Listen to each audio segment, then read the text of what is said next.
Guys, may tanggap na naman tayo, Realme C25Y. Password din sa FRP. I-remove natin sa unlock tools. Natitirahin natin.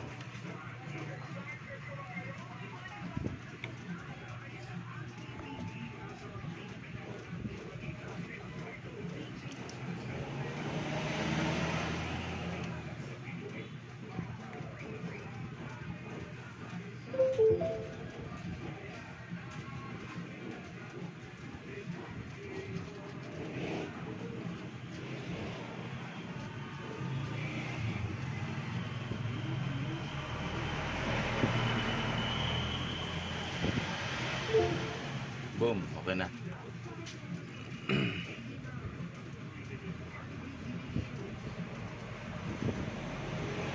Sa mga Realme pala, mga Suki, ganito lang talaga. Mayroon siyang Spectrum, MTK. May kanya-kanyang siya, bootloader.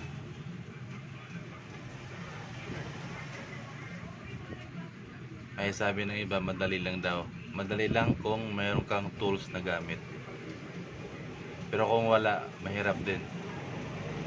Kailangan mo talang pumunta sa mga repair shop.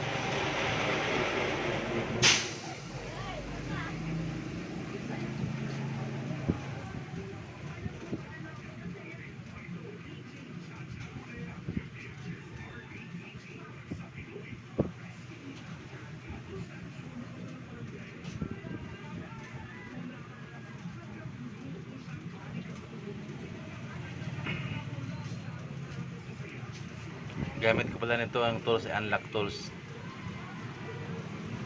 Hindi ho basta-basta makapag-abil nito. Kung technician ka, yun ma-abil mo to. Kasi hindi rin siya madaling gamitin lalo kung wala kang karanasan sa pagre-repair ng cellphone.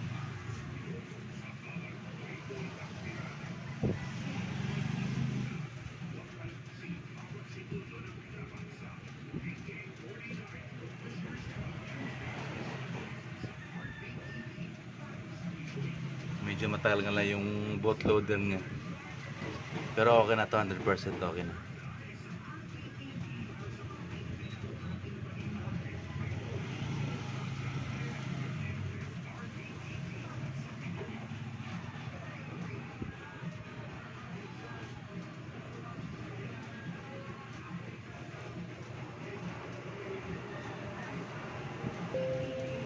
Okay, so okay na.